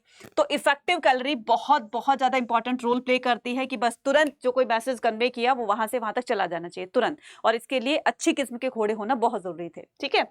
इफेक्टिव कैवलरी होनी चाहिए, साथ में the import of the horses from the, ये मैंने बताया ना कि हॉर्सेस को कहां से इंपोर्ट करवाया जाता था, विजयनगर में लाया जाता था। तो ये Arabia and the central Asia was very important for rival kingdom, ठीक है। तो यहां से इनसे ट्रेडिंग करवाई जाती थी, इंपोर्ट करवाए जाते थे हॉर्सेस को, जो कि राइवल किंगडम जो होते थे, यानी कि उनके जो दुश्मन राज्य होते थे, उन पर विजय प्राप्त करने के लिए घोड़ों की बहुत ज्यादा जरूरत होती थी। Local committee merchant known as the Kudirai Chettis, उनको कुदरई चेत्तीस कहा जाता था, और इनको कुदरई चेत्तीस को ही हॉर्स मर्चेंट्स कहा जाता था। तो मैंने बताया ना, कुदरई का मतलब क्या होता है हॉर्स, और चेत्तीस का क्या मतलब होता है merchants. Also participated in these exchanges. तो क्या करते थे, एक्सचेंज किया करते थे। एक्सचेंज का मतलब क्या हो गया, तुम्हारे पास जो चीज है तुम दो, मेरे पास जो चीज है मैं दूंगी। तो वो घोड़ों की बजाय उनको कुछ और दे दिया करते थे, सो दैट कि उनकी डीलिंग हो जाया करती थी, राइट। तो Vijayanagar was noted its dealing with the spice, textile and the precious stone. ठीक है, तो ये इन चीजों की बहुत ज्यादा यहाँ पर विजयनगर में। अच्छा, एक चीज और इसमें बताई गई है कि विजयनगर की मार्केट में ऐसी कोई चीज नहीं थी, दुनिया की ऐसी कोई चीज नहीं थी जो विजयनगर की मार्केट में ना मिलती हो। छोटी से छोटी चीज लेकर बड़ी से बड़ी, यहां तक कि नॉनवेज भी खूब वहां पर सेल हुआ करता था। चाइना में देख रहे हो ना, एक नॉनवेज की मार्केट प्रॉपर एक बनी हुई है, पर्टिकुलर मार्केट बनी हुई है नॉनवेज की। सेम ऐसे ही विजयनगर में भी वो बनाई जाती थी, मतलब नॉनवेज मार्केट थी। तो दुनिया की कोई ऐसी चीज नहीं थी जो वहां विजयनगर के मार्केट में ना मिलती हो। ठीक है, अब क्या करेंगे, Krishnadeva Raya rule was the, अब हम करेंगे इसका डिक्लाइन कैसे होता है, the apogee and decline the empire. ठीक है, तो apogee and the decline of the empire. तो Krishnadeva राय's rule was characterized by the expansion and consolidation. This was when the time the land between the Tungabhadra and Krishna river, Raichur Doab. अभी मैंने क्या बताया था आपको, रायचूर दोआब बताया था ना। कृष्णदेव राय ने क्या किया था, 1512 ईस्वी में, 1512 में रायचूर दोआब को अपने कब्जे में कर लिया था। क्योंकि अभी तक जितनी भी डायनेस्टी थी, इनसे पहले संगम डायनेस्टी थी, सुलवा डायनेस्टी थी, उनके किसी भी एम्परर ने रायचूर दोआब को वो कैप्चर नहीं कर पाए थे। बार बार कोशिश तो कर रहे थे, लेकिन डिफीट हो जाते थे। ठीक है, नहीं कर पाते थे, या हम ये भी कह सकते हैं कि उस तरफ उनका ध्यान ही नहीं गया। ठीक है, तो ये जो नदन साइड में जो कृष्णा रिवर है और ये आपके सदर्न साइड में जो तुंगभद्रा रिवर है, इसके बीच का एरिया क्या था, इसके बीच का एरिया था रायचूर दोआब का। ठीक है, रायचूर दोआब का। तो रायचूर दोआब को कृष्णदेव राय ने 1512 में 1512 में इस पर कब्जा कर लेता है और अपने अंडर में ले लेता है। ठीक है, क्योंकि रिवर के वाटर से ना जो आसपास का जो क्षेत्र होता है, रिवर के आसपास का जो क्षेत्र होता है, एरिया होता है, उसकी सॉइल की फर्टिलिटी बहुत ज्यादा अच्छी होती है। ठीक है, कोई भी वहां पर कोई भी कल्टीवेशन की जाती है तो उसका प्रोडक्शन बहुत अच्छा निकलता है। तो इस रायचूर दोआब को हर कोई इसको हथियाना चाहता था। The ruler of Odisha. ठीक है, अच्छा, ओडिशा के रूलर अपने आप को क्या कहते थे, ओडिशा के रूलर अपने आप को क्या कहते थे, गजापति। ठीक है, गजापति। तो ओडिशा के रूलर थे वो अपने आप को, जैसे ये विजयनगर एम्परर के, विजयनगर के जो रूलर थे वो अपने आप को रायास कहते थे, ऐसे ओडिशा के जो रूलर थे वो अपने आप को गजपति कहते थे। ठीक है, were subdued the 1514 and serve defeat were inflicted on the sultan of Bijapur 1520। तो आप देख रहे हो ना, इस रायचूर दोआब को कैप्चर करने में बीजापुर, गोलकुंडा, अहमदनगर और इस तरीके से आसपास के क्षेत्रों में जो एक तरह से इसकी जो लेने की जो एक उनके अंदर जो लालसा थी कि हमें ये इसको कैप्चर करना है और यहाँ से रेवेन्यू उनके पास बहुत अच्छा आएगा, रेवेन्यू अच्छा आएगा तो यहाँ पर स्टेट की इनकम बहुत अच्छी होने वाली है। तो 1524 में ओडिशा के जो रूलर्स थे, ठीक है, तो वो आए। ठीक है, उसके बाद इसको रायचूर दोआब को कब्जा करने के लिए, लेकिन फेल हो गए। ठीक है, and serve defeat the inflicted on the sultan of Bijapur. और 1520 ईस्वी में बीजापुर को सुल्तान ने भी इसको आजमाने की कोशिश की, बट उनको भी हाथ नहीं लगता है ये। कृष्णदेव राय डेथ, जब कृष्णदेव राय की डेथ होती है, कब होती है, यहाँ से भी 1 मार्क का क्वेश्चन आता है। 1529 में जब इसकी डेथ हो जाती है तो इसका मतलब ये कि अब तो ये रायचूर दोआब का जो एरिया है वो उनके हाथ से धीरे धीरे जाने लगा था, क्योंकि इसके बाद से जो भी सक्सेसर आए थे वो बहुत ज्यादा पावरफुल नहीं थे और इन्हीं की वीकनेस से ही वहां के जो नायक होते थे उन्होंने मिलिट्री में रिबेल करना स्टार्ट कर दिया या फिर उनको ट्रबल में लाना स्टार्ट कर दिया, मुसीबतें उनके लिए पैदा कर दी। तो जब तक वो रिबेल को सरप्रेस करते, रिबेल को दबाते, विद्रोह को दबाते, तब तक कहीं और कुछ ना कुछ कॉन्फ्लिक्ट हो जाता, कहीं और कुछ ना कुछ रिबेल टाइप में हो जाता। तो धीरे धीरे वो इंटरनली ही अपने आप में वो वीक होता चला गया और फिर बाद में आएगा जब राक्षसी तंगड़ी बैटल होगा, तालीकोटा का बैटल होगा, फिर तो ये बिल्कुल ही डिक्लाइन हो जाएगा। अब यहाँ पर आगे देखते हैं कि 1542 में control the central had shifted the another ruling lineage. अब देखो, जब कृष्णदेव राय की 1529 में डेथ हो गई थी तो 1529 से 42 तक, ठीक है, 42 तक क्या रहा, 42 control by the 1542 control control at the centre had shifted another ruling. ठीक है, तो 42 की बात हो रही है, तो 1542 ईस्वी में क्या हुआ था, एक दूसरी लाइनेज, मतलब यहां तक तो 29 से और 42 तक यहां पर आप देख रहे हो ना, तुलवा डायनेस्टी। ऐसा नहीं था कि उनके विजयनगर का जो सबसे पावरफुल रूलर था कृष्णदेव राय, उनकी डेथ के बाद से तुलवा डायनेस्टी बिल्कुल खत्म हो गई थी। तुलवा डायनेस्टी के भी सक्सेसर आए थे ना, कृष्णदेव राय के जैसे बेटा हो गया वो आया, ठीक है, कृष्णदेव राय के जैसे कजिन्स हो गए, वो उन्होंने रूल किया, तो वो इतने ज्यादा पावरफुल नहीं थे। लेकिन यहाँ से 29 से 42 या 41 तक तो उन्होंने रूल किया ना। उसके बाद 42 में क्या आ जाती है, 42 में एक दूसरी डायनेस्टी आ जाती है, एक दूसरी लाइनेज आ जाती है, जिसका नाम क्या था, अराविदु, विच रिमेन्ड इन द, जो कि पावर में रहती है कब तक, 17th सेंचुरी तक। ठीक है, 17th सेंचुरी का मतलब 16 समथिंग कुछ में तक वो रहती है, और हम यहाँ पर देखेंगे 16th सेंचुरी तक रह रहे। तो 16th सेंचुरी का मतलब ये हो गया आपका 1565। सेंचुरी कौन सी होगी है, मैंने बताया ना, किसी भी ईयर में जब आप 1 प्लस करते हो तो वो सेंचुरी में काउंट हो जाती है।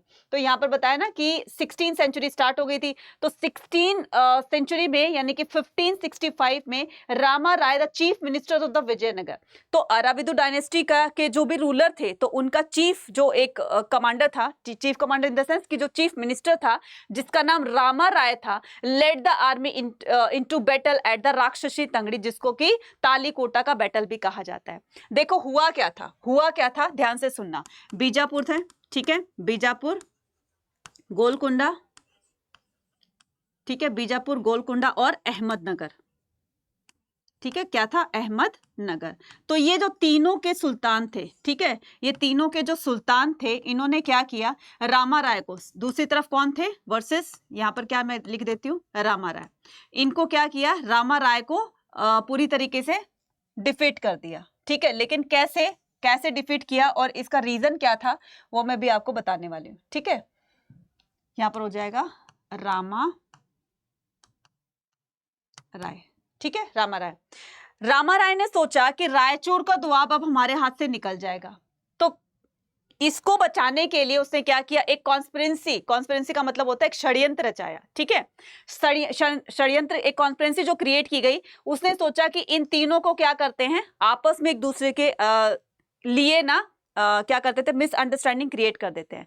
तो कुछ ना कुछ ऐसी बात उनको बोली कि इसको इसके खिलाफ भड़का दिया, इसको इसके खिलाफ, तीनों को जो है वो भड़काने की, एक दूसरे के खिलाफ भड़काने की कोशिश की गई, यानी कि एक षड्यंत्र रचाया गया, कॉन्स्पिरेंसी क्रिएट की गई। लेकिन जल्दी इन तीनों को पता चल जाता है कि रामा राय उनके खिलाफ कोई कॉन्स्पिरेंसी क्रिएट कर चुका है, और इसके चलते हम तीनों जब आपस में लड़ेंगे तो ये रायचूर का दुआब लेकर के साइड हो जाएगा और ये हमारे हाथ से निकल जाएगा।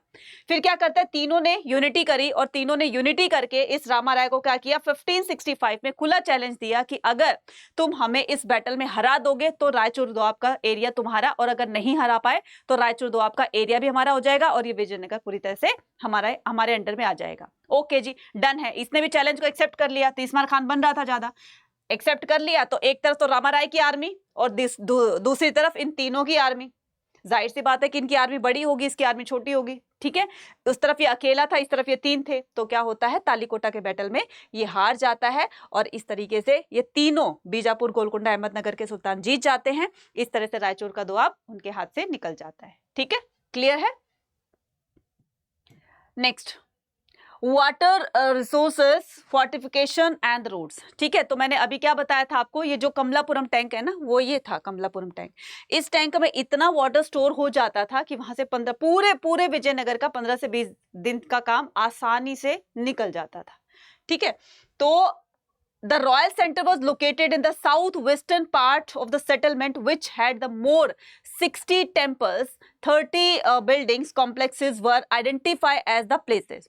अब देखना यहाँ पर बात किसकी करते हैं, तो ये जो वाटर रिसोर्सेज थे ये कमलापुरम टैंक कर चुके हैं, फोर्टिफिकेशन कर चुके हैं, रोड्स वगैरह भी हम देखेंगे। तो क्या करते हैं, रॉयल सेंटर के बारे में बात करते हैं। तो इसी के अंदर क्या था, विजयनगर के अंदर ही रॉयल सेंटर बना हुआ था। रॉयल सेंटर क्या होता है, पहले तो ये समझो, रॉयल सेंटर होता है जहां पर रिच फैमिलीज रहती हैं। ठीक है, एक एरिया ऐसा रहता है जहां पर अमीर लोग रहते हैं, तो उस वाले एरिया को रॉयल सेंटर कहा जाता था। इसमें जो भी किंग होता था, रायाज होते थे, उनके नॉबल्स होते थे, उनके रिलेटिव्स होते थे, या जो बड़े बड़े मर्चेंट्स, ट्रेडर्स होते थे, उनकी भी बहुत अच्छी मतलब एक स्टेटस था, अच्छा खासा पैसा था तो अच्छी अच्छी बिल्डिंग्स में रहा करते थे।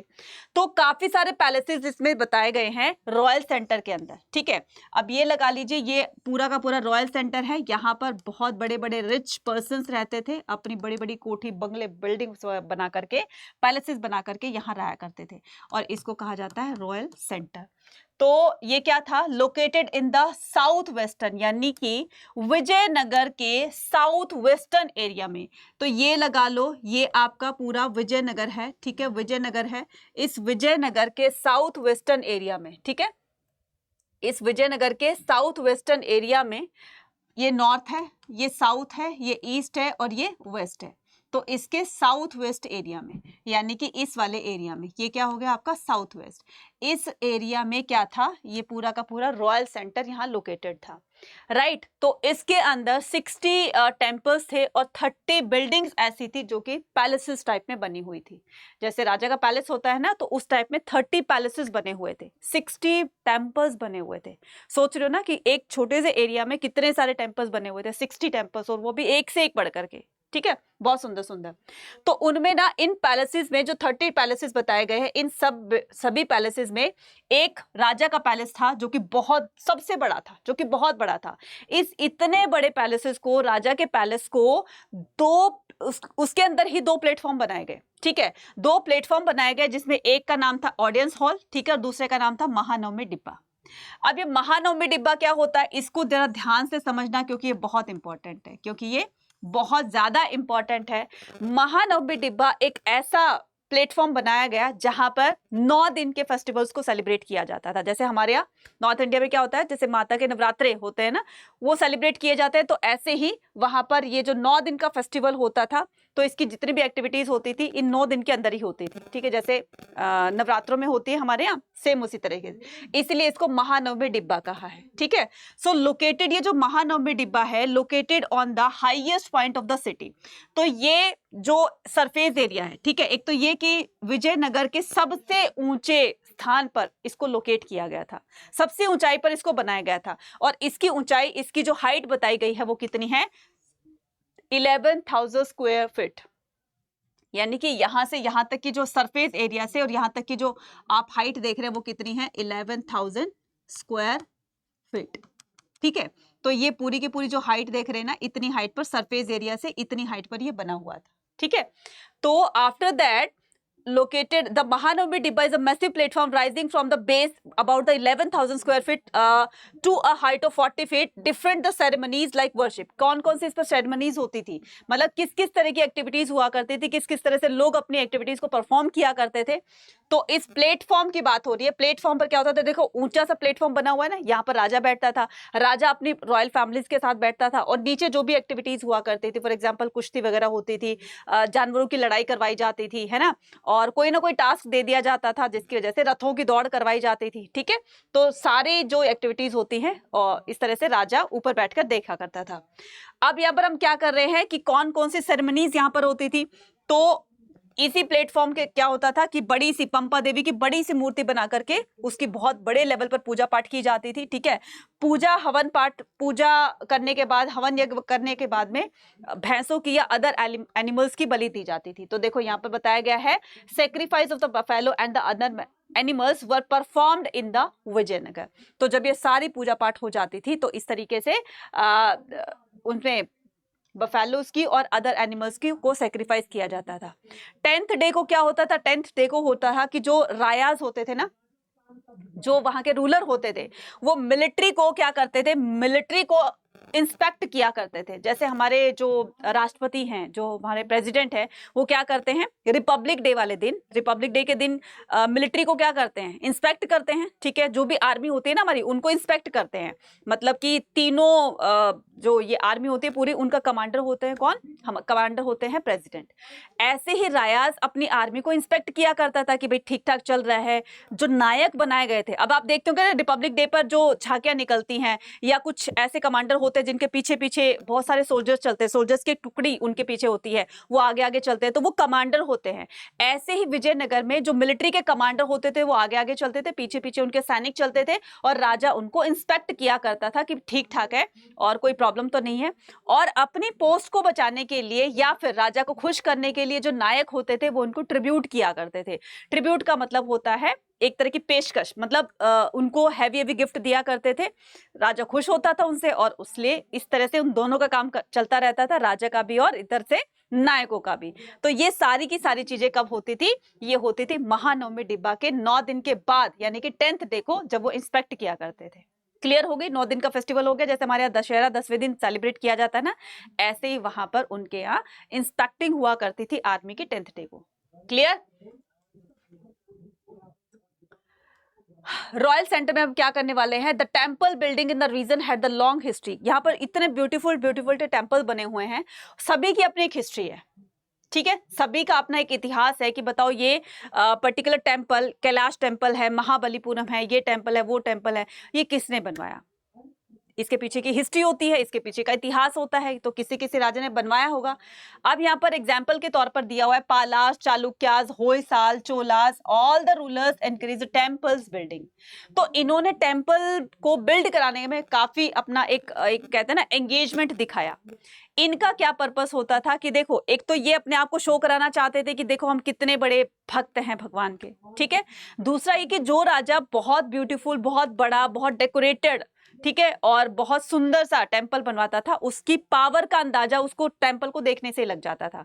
भाई इस राजा के पास बहुत पावर होगी, इस राजा के पास बहुत पैसा होगा, जैसे इतना बड़ा टेम्पल, इतना ब्यूटीफुल टेम्पल बनवाया, दूर दूर से लोग उसको देखने के लिए आते थे। तो पर्टिकुलर उस राज्य की या उस राजा की पॉपुलैरिटी बढ़ती थी, धीरे धीरे लोग जाकर अपने अपनी कंट्री में राजा के बारे में बताते थे, उस राज्य के बारे में बताते थे। इस तरह से एक राज्य के बारे में दूर दूर तक वो बातें फैल गई, ठीक है। तो बनवाने का, टेम्पल बनवाने का अपना भी एक पर्पस होता था। Temple were developed as the religion, जो टेम्पल्स होते थे, ठीक है, डेवलप्ड एज द रिलीजियस, ठीक है, रिलीजियसली कि धार्मिक उसमें काम होते थे टेम्पल्स में, तो वही हो गया ना, पूजा पाठ का काम होगा। साथ साथ में सोशल एक्टिविटीज भी होती थी, culture activities, economic and the learning centre भी हुआ करता था ये temple. Shrine of Virupaksha temple, Pampa Devi, Virupaksha and the Pampa Devi were significant scared centre. Scared centre का मतलब होता है उनके पवित्र स्थान, ठीक है। अब जहां पर भगवान की मूर्ति रखी जाएगी, जहां पर भगवान का टेम्पल बनवाया जाएगा, जाहिर सी बात है कि वो डिवोटीज के लिए एक स्केर्ड सेंटर होगा, ठीक है, एक पवित्र स्थान होगा। लोग दूर दूर से इन मंदिरों में आते थे और अपने जो भी डिवोशन होती थी वो वहां पर प्रेजेंट करते थे। तो the Vijayanagar king claim to the ruler on the rule on the behalf of the god Virupaksha. Vijayanagar king के रूलर्स कहते थे कि हमें ना भगवान विरूपाक्ष ने तुम्हारी हेल्प करने के लिए धरती पर भेजा है। तो एक तरह से हम गॉड के मैसेंजर हैं, तो जो भी हम तुम्हें ऑर्डर करते हैं तुम्हें उसको ओबे करना चाहिए। तो एक तरह से ये हमारा ऑर्डर नहीं होता, ये भगवान विरूपाक्ष का ऑर्डर है, तो तुम्हें इसको ओबे करना चाहिए। तो क्लेम क्या करते थे? क्लेम करते थे कि भगवान विरूपाक्ष के बिहाफ पर ही हम यहाँ पर रूल कर रहे हैं, उन्होंने हमें यहाँ पर रूल करने के लिए भेजा है, तुम्हारी हेल्प करने के लिए भेजा है। So they also the indicate their close links by using the title of Hindu Suratrana Sanskritization of the Arabic term that is sultan. अब ये क्लोज लिंक बताते थे किसके साथ में? सुल्तान के साथ में। कौन सुल्तान हो गए? जैसे सुल्तान मैंने कहा ना, बीजापुर के, गोलकुंडा के, इनके जो सुल्तान होते थे उनके साथ में इनके क्लोज लिंक्स भी होते थे, ठीक है। तो कभी कभी ये भी कहते थे कि हम मतलब जो रायाज होते थे कि हम एक तरह से तुम्हारे सुल्तान है, और सुल्तान का मतलब होता है जो पूरे राज्य का एक शासक होता है, एक हेड होता है, ठीक है। So meaning of the Hindu sultan in the term of the temple architecture, Rayas, gopurams and the royal gateway and the mandapa are the pavilions were developed by the ruler of the Vijayanagar. तो जब ये टेम्पल को कंस्ट्रक्ट करवाते थे ना, तो इस तरीके से टेम्पल को कंस्ट्रक्ट करवा के ये इन चीजों पर फोकस किया करते थे। ध्यान से देखना, टेम्पल का स्ट्रक्चर बता रही हूँ। टेम्पल के स्ट्रक्चर में क्या करना है आपको? टेम्पल के स्ट्रक्चर में क्लास है आपकी हिंदी 3 बजे तक बुक करेंगे।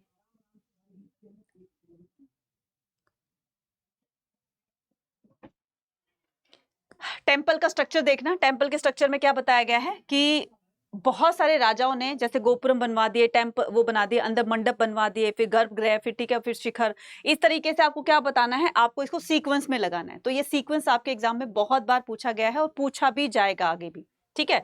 तो देखना, ध्यान से देखना, ये जो हम टेम्पल के अंदर जब हम एंट्री करते हैं, ठीक है, टेम्पल के अंदर जब हम एंट्री करते हैं, ये टेम्पल हो गया, हमने एंटर किया इसको, ठीक है। अब ये जो एंट्रेंस गेट होता है, इसको क्या बोलेंगे, इसको बोलेंगे हम गोपुरम, इसको क्या बोलेंगे, गोपुरम, ठीक है। फिर जैसे हमने गोपुरम को क्रॉस करके इस एंट्रेंस गेट को गोपुरम बोलेंगे। जैसे हमने इस गोपुरम को क्रॉस किया तो यहाँ पर बड़ा सा हॉल आता है, यहाँ पर बड़ा सा हॉल आता है। इस हॉल को क्या कहते हैं, मंडप कहते हैं, जहाँ पर नाचना, गाना, बजाना, भजन कीर्तन चलते रहते हैं, शादी ब्याह चलती रहती है, ठीक है। वो जो बड़ा सा हॉल रहता है उसको क्या बोलते हैं, मंडप बोलते हैं। मंडप को क्रॉस करने के बाद यहाँ पर एक छोटा सा रूम आता है जहाँ पर मेन डिटी भगवान की मूर्ति रखी जाती है, उसको क्या कहते हैं, उसको कहते हैं गर्भगृह। उसको क्या बोलते हैं, उसको कहते हैं गर्भगृह। और गर्भगृह के ठीक ऊपर जहां पर भगवान की मूर्ति रखी जाती है, इसके ठीक ऊपर क्या होता है, एक शिखर होता है यहाँ पर, ठीक है। ये बन गया आपका टेम्पल। और इसको क्या बोलते हैं, इसको बोलते हैं शिखर। इसको क्या बोलते हैं, इसको बोलते हैं शिखर, ठीक है। तो टेम्पल का स्ट्रक्चर समझ में आ गया। फिर से सुनो, गोपुरम हो गया, गोपुरम के बाद मंडप हो गया, तो ये 1 नंबर पर हो गया, ठीक है। मंडप हो गया आपका 2nd नंबर पर, 3rd नंबर पर आपका गर्भगृह हो गया, 4th नंबर पर शिखर हो गया। तो आपको ये सीक्वेंस में लगाने के लिए भी आते हैं, इनको जरा ध्यान से देखिएगा, ठीक है। क्लियर है,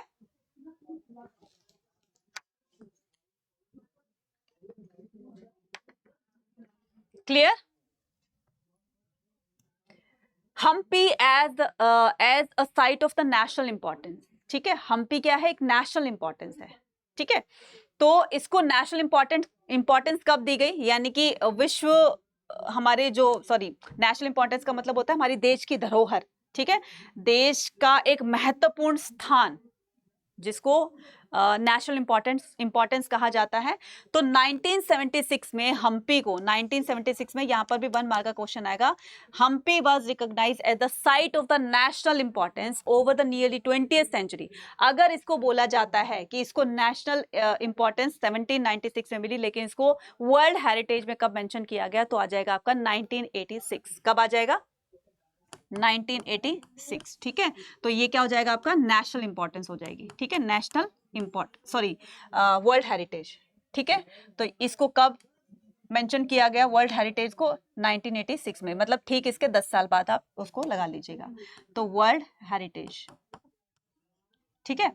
तो इसके बाद इन 1980s की detail survey using the variety of the recording techniques was done by the archaeological survey of India which was. अब जब 1890s के दशक में, 1890s मतलब 1980s के बाद, 1980s के बाद से 1980 1980s के बाद के ईयर में क्या बताया गया, आर्कियोलॉजिस्ट ने इस पर सर्वे किया, ठीक है। सर्वे के दौरान मतलब जो भी इनको चीजें मिली उस पर रिसर्च की गई और फिर पता चला, इसके बारे में इंफॉर्मेशन कलेक्ट की गई और फिर रीडर को बताया गया, हमारे हिस्टोरियन ने हिस्ट्री को रिकंस्ट्रक्ट करके बताया कि इस तरह से बहुत टाइम पहले यहाँ पर विजयनगर साम्राज्य हुआ करता था। हम्पी नाम की एक सिटी हुआ करती थी जो इतनी ज्यादा फ्लरिश थी। तो जॉन एफ फ्रिंट्स, ठीक है, ये कौन है, जॉन एफ फ्रिंट्स हैं, एंड द जॉर्ज निकल एंड द MS डागर। तो ये कौन है, जॉर्ज निकल है। तो इन्होंने अपनी बुक में हम्पी के बारे में, विजयनगर साम्राज्य के बारे में बहुत कुछ लिखा है, क्योंकि इनकी जो कलेक्शन थी इंफॉर्मेशन की, ठीक है, वो काफी ज्यादा इन पर रिसर्च करके बनाई गई थी। Work for the year and gave the importance observation of this site, ठीक है। तो इंपॉर्टेंट ऑब्जर्वेशन, इन्होंने जो भी महत्वपूर्ण इंफॉर्मेशन, जो भी इंपॉर्टेंट इंफॉर्मेशन कलेक्ट करके अपनी बुक में लिखी, उससे रीडर को पता चलता है कि पहले विजयनगर ऐसा था, और इसके बारे में जो भी इंफॉर्मेशन थी वो इस बुक के जरिए रीडर को पता चलती है, ठीक है। Next, continue researching about the Vijayanagar, ठीक है। आज भी इस पर रिसर्च जारी है, ऐसा नहीं है कि ये इसकी रिसर्चिंग खत्म हो गई या इंफॉर्मेशन जो इसकी कलेक्ट कर रहे थे वो बंद कर दी गई है। आज भी इसके ऊपर रिसर्च जारी है। किस किस तरह की रिसर्च जारी है, building the survive that the convey idea of the material and the techniques. Question ये उठता है कि इतने बड़े बड़े टेम्पल्स बनवाए गए, ठीक है, क्वेश्चन ये उठता है इतने बड़े बड़े टेम्पल जो बनवाए गए उसमें कौन सी टेक्निक्स यूज की गई, कौन से मटीरियल, कौन सी टेक्निक यूज की गई, एंड द बिल्डर और द पेट्रॉन्स, ठीक है, बिल्डर्स होते थे जो बनाने वाले होते थे, ठीक है, और द पेट्रॉन्स एंड द संरक्षण करने वाले पेट्रॉन्स होते हैं, ठीक है, and the cultural context of the Vijayanagar empire. तो ये काफी सारे मतलब दिमाग में क्वेश्चन आते हैं कि जो भी इतने बड़े बड़े ऊंचे ऊंचे इतने बड़े बड़े टेम्पल बनाते थे, हाइट बहुत जिनकी ऊंची होती थी, उस टाइम में तो क्रेन वगैरह भी नहीं होती थी, तो किस तरह से बिल्डर्स ने इसको बनवाया होगा, कौन मेजन होगा, किस तरह की टेक्निक्स उसमें यूज की गई होंगी, ठीक है, क्या चीज उसमें जो मोर्टार्स वगैरह होते थे, क्या चीज उसमें यूज की गई थी। अच्छा, ये क्या होता था कि जैसे मैंने आपको एक पैराग्राफ बताया था अभी कि इतनी बड़ी बड़ी फोर्टिफिकेशन, मतलब 7 लाइंस के अंदर उसको फोर्टिफाइड किया गया था विजयनगर को। ये जो लाइंस होती थी ना, ये जो दीवार बनाई जाती थी, उन दीवारों में ना कोई भी सीमेंट, कोई भी किसी तरह को उसको ज्वाइंट करने के लिए यूज नहीं किया गया था, ठीक है। देखो, culture extend the Vijayanagar, thus we can understand the by coming the information from the literature, inscriptions and the popular tradition, ठीक है। तो इसमें बताया गया, बट द इन्वेस्टिगेशन, ये जो दीवार बनाई जाती थी ना, इसमें किसी तरह के स्टोन्स को जोड़ने के लिए कोई सीमेंट यूज नहीं किया गया था, कोई मोर्टार यूज नहीं किया गया था, या कोई अदर जो चीज होती है ज्वाइंट करने के लिए वो यूज नहीं की गई थी। बल्कि ऐसा होता था कि एक जो वो होता था, स्टोन होता था, उस स्टोन के साथ में दूसरा ही उसकी शेप का लगा करके उसको अटैच कर दिया जाता था, और इस तरीके से दीवार बनाई जाती थी। और दीवार भी इतनी मजबूत बनी थी कि आज तक भी वो दीवार जो है एज इट इज है, बस थोड़ी सी रिपेयर करनी पड़ती है, लेकिन आज भी वो उतनी ही ज्यादा मजबूत है, ठीक है। तो thus we can understand by combining information from the literature, इस तरीके से हमें पता चला, जो कंबाइनिंग हमारी इंफॉर्मेशन है, ठीक है, लिटरेचर से, जो कि वहां की बुक से पता चली, वहां जिस भी ऑथर ने जो बुक लिखी विजयनगर के बारे में, उनसे पता चला, ठीक है, इंस्क्रिप्शन से पता चला, जो मंदिर की दीवारों पर इंस्क्रिप्शंस लिखे होते हैं, मैसेजेस लिखे होते हैं, राजा के द्वारा कन्वे किए गए होते हैं, एंड द पॉपुलर ट्रेडिशन, और वहां की जो पॉपुलर ट्रेडिशन है, जब तमिलनाडु में चले जाइए, तमिलनाडु में या कर्नाटका में, केरला में, उनके अपने अपने पॉपुलर ट्रेडिशन होते हैं, ठीक है, उनके यहाँ ओंगल पोंगल जो भी होता है, ठीक है, ओनम होता है, अपने अपने ट्रेडिशन होते हैं। तो उनसे भी पता चलता है कि उनके पीछे भी कोई ना कोई तो हिस्ट्री रही होगी ना, राइट। जैसे हमारे यहाँ नवरात्रे सेलिब्रेट किए जाते हैं, इसके पीछे की हिस्ट्री है, ठीक है, दिवाली सेलिब्रेट की जाती है, उसके पीछे की हिस्ट्री है, होली सेलिब्रेट की जाती है, इसके पीछे की हिस्ट्री है। ऐसे ही किसी भी पर्टिकुलर रीजन में जो भी एक्टिविटीज होती है, कल्चरल एक्टिविटीज होती हैं, परफॉर्म किए जाते हैं, ट्रेडिशन होता है, उनके पीछे की हिस्ट्री होती है, तब से चल करके आज तक वो चलते आ रहे हैं और लोग उनको फॉलो कर रहे हैं, ठीक है। But the investigation of the architecture features do not tell us about the places where ordinary people, लेकिन इस बात के कहीं भी हमें प्रमाण नहीं मिलते हैं। पैलेसेस के तो मिले, टेम्पल के मिल गए, पैलेसेस के मिल गए, लेकिन ऑर्डिनरी पीपल कैसे घरों में रहा करते थे, इसके कोई भी प्रूफ हमें प्रमाण नहीं मिले, right. What kind of wages did the mason, तो ये जो मेजन होता था, मेजन किसको बोलते हैं, मेजन बोलते हैं मिस्त्री को, जो घर बनाता है ना। तो किस तरह के वेजेस उसने, किस तरह के टूल्स उसने यूज किए जो होंगे स्टोन को कट करने के लिए। अब टेम्पल बनाया है तो कटिंग भी तो हुई होगी ना स्टोन की, पूरे के पूरे रॉक को काट करके पूरा एक टेम्पल की फॉर्म दे दी गई है उसमें। अब उसको कट करने के लिए स्टोन कटर भी होगा, लेकिन वो स्टोन कटर कैसा था, कहाँ था, इसके कोई अभी तक तो कोई प्रमाण मिले नहीं है, लेकिन रिसर्च जारी है तो जल्दी मिल जाएंगे, ठीक है। Sculptures gate, how was the building, material transport and so many other questions, किस तरह से इतने ऊपर तक, यहाँ से सरफेस एरिया से इतने ऊपर तक कैसे मटेरियल ऊपर ले जाया जाता था, ठीक है। अब सरफेस एरिया से यहाँ पर कुछ भी है, डेकोरेशन का सामान है या पत्थर ही ले जाने का काम है, तो इसको यहाँ तक कैसे पहुंचाया, ठीक है। क्वेश्चन ये होता है, काफी सारे क्वेश्चन दिमाग में आते हैं। Continuing research use the other sources that available architecture example might provide some further clues about the Vijayanagar. हो सकता है कुछ क्लू मिल जाए, और जैसे क्लू मिल जाएगा रीडर को बता दिया जाएगा कि इस तरह के वहां के जो मेजर्स होते हैं वो बिल्डिंग को कंस्ट्रक्ट करने में ऐसे किया करते थे, ठीक है।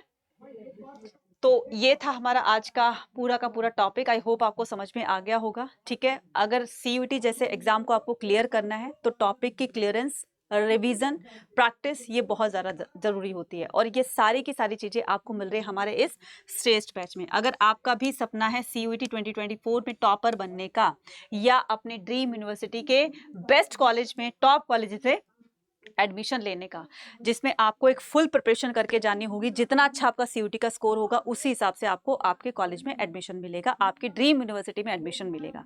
ये सारी चीजें, सारी प्रॉब्लम आपकी दूर हो सकती हैं किससे? हमारे श्रेष्ठ बैच से। मैक्सिमम डिस्काउंट पाने के लिए, श्रेष्ठ बैच में मैक्सिमम डिस्काउंट पाने के लिए आप कूपन कोड यूज कर सकते हैं Y489, जिस पर आपको मिलेगा मैक्सिमम डिस्काउंट। अब ये बताऊं कि आप क्वेश्चन दिमाग में आ रहे होंगे कि बीइंग अ स्टूडेंट अगर मैं भी होती तो सबसे पहले मेरे दिमाग में यही आता है कि मैं क्यों लूं, है ना, मैं ये बैच क्यों लूं। इसमें काफी सारे फीचर्स मैं आपको बता देती हूँ, ठीक है। तो इसमें आपको लाइव क्लासेस टीचर्स के साथ में, ठीक है, फिर उसके बाद में आपको हर टॉपिक के साथ में आपको क्वेश्चन प्रैक्टिस भी दिए जाते हैं, ठीक है, और रिकॉर्डेड फॉर्म में भी आप उसको देख सकते हो। तो लाइव भी आपने देख लिया, फिर बाद में जब एग्जाम आएंगे तो आप उसको रिकॉर्डेड आपके पास रहेगी तो आप उसको रिकॉर्डेड फॉर्म में भी देख सकते हो। आपको e book, PDF notes, mock test, PYQs, each and everything you will get in this batch, that is Shreshth batch. सारी चीज आपको मिल सकती है। और बच्चे कहीं ना कहीं आपकी जो ये मेहनत है ना, मुझे पता है कि आप लोग कर लोगे मेहनत, आप बहुत ज़्यादा इंटेलिजेंट है, लेकिन एक सही मेंटोरशिप, एक सही गाइडेंस की भी ज़रूरत होती है, एक टीचर की भी ज़रूरत होती है कि कहाँ आप अपने डाउट को सॉल्व करोगे। कहीं ना कहीं से तो करोगे ना। आप किसी भी टीचर से नहीं पढ़ रहे हो, आप इंटरनेट से देखोगे उस बात का, उसमें टाइम आपका खर्च होगा। तो डायरेक्ट आप टीचर से बात करेंगे तो सॉल्यूशन आपको मिल जाएगा। आपको सीयूटी में किन किन तरह की चीज़ों की प्रॉब्लम को फेस कर रहे हो, वो सारा सॉल्यूशन आपको टीचर दे रही है, एक मेंटरशिप भी दे रही है पढ़ाने के साथ साथ में, ठीक है ना। तो आपको क्या करना है, जल्दी से इस बैच को ज्वाइन कीजिए। मैक्सिमम डिस्काउंट पाने के लिए कूपन कोड यूज कर सकते हैं Y489। अगर आपको सिर्फ क्लास 12th की ही तैयारी करनी है तो आप इस पर भी मैक्सिमम डिस्काउंट पा सकते हैं with the help of coupon code, that is Y489, ठीक है। अभी के अभी चैनल को सब्सक्राइब कर लीजिए जिसने भी सब्सक्राइब नहीं किया है, क्योंकि 2024 में CUET प्लस आपका जो भी क्लास 12th है, ये आपको ये चैनल बहुत बहुत हेल्प करेगा। तो फटाफट से जाकर के चैनल को एक बार सब्सक्राइब कर लो, ठीक है। कमेंट करके बताना है जो भी आपकी क्वेरी होती है या सेशन आपको अच्छा लगा, कोई भी XYZ क्वेश्चन है, कमेंट सेक्शन में आप लिखकर पूछ सकते हैं। शेयर करना है ज़्यादा ज़्यादा दोस्तों के साथ और लाइक करना है। अब इसको आपको अवेल कैसे करना है तो थोड़ा सा इस पर भी हम डिस्कस कर लेते हैं। तो आपको क्या करना है, सीधे जाना है आपको कहाँ पर, क्रोम पर, ठीक है। तो वहां टाइप करना है, अगर आपने अड्डा 24/7 की मोबाइल एप्लीकेशन को डाउनलोड नहीं किया तो फटाफट फटाफट फटाफट से डाउनलोड कर लेंगे।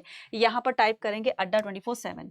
जैसे आपने अड्डा 24/7 टाइप किया तो यहाँ पर आएगा आपका फर्स्ट ऑप्शन पे क्लिक करके, और ये आप देख रहे हो ना, ये ऑल कोर्सेज। तो आपने क्या किया, ऑल कोर्सेज पे क्लिक किया, अंडर ग्रेड एंट्रेंस एग्जाम पे क्लिक करना है आपको, ठीक है। अंडर ग्रेड एग्जाम पे क्लिक कर लिया, फिर आपका CUET पर आएगा। ऐसा नहीं है कि आपका ये CUET के लिए, ये आपका क्लास 12th और CUET दोनों के लिए है। जाकर के इसको फटाफट से अवेल कर लो, ठीक है। आपको क्या करना है, आर्ट्स पर क्लिक करना है। जैसे आपने आर्ट्स पर क्लिक किया तो आपका श्रेष्ठ बैच आ जाएगा, ठीक है। श्रेष्ठ बैच में एडमिशन लेने के लिए अगर आपको किसी तरह की कोई भी प्रॉब्लम फेस कर रहे हो, ठीक है, तो आपको क्या करना है, किसी भी तरह की कोई भी प्रॉब्लम फेस कर रहे हो तो यहाँ पर आपको एक कॉन्टेक्ट नंबर दिया होगा, आप उस कॉन्टेक्ट नंबर पर जाकर अपनी जो भी प्रॉब्लम है आप उसको बता सकते हैं, ठीक है। देखिए वैलिडिटी कितने की है, पूरी की पूरी ये 12 मंथ की, यानी कि 12 महीने की वैलिडिटी आपके पास रहेगी। और 12 मंथ में आप कितना पैसा खर्च कर रहे हो, 8924 का, ठीक है। इस पर भी आपको इतना खर्च नहीं करना है, इन्वेस्ट नहीं करना है आपको। यहाँ पर कूपन कोड जो मैं बता रही हूँ उसको अप्लाई कर देना, मैक्सिमम डिस्काउंट मिल जाएगा, ठीक है। अब वो कूपन कोड क्या अप्लाई करना है, Y489, जो मैंने अभी अभी आपको बताया है। यहाँ पर क्या टाइप करना है, Y489, बस आपको Y489 यहाँ टाइप करना है, बस इस तरीके से उसको अप्लाई कर देना। और जैसे आपने अप्लाई किया इसको, ठीक है, अब ये कोर्स कितने का रह गया आपका, ठीक है, अप्लाई करना है। और ये कोर्स रह गया आपका 8714 का, ठीक है, पूरे 12 मंथ की वैलिडिटी। यानी कि आप देख रहे हो कि आप 12 महीने में 8000 समथिंग कुछ इन्वेस्ट कर रहे हो, तो इसका मतलब 1000 भी आपका पर मंथ नहीं पड़ा, जिसमें आपको 6 से 7 सब्जेक्ट आपको दिए जा रहे हैं, पूरा का पूरा स्टडी मटेरियल आपको दिया जा रहा है।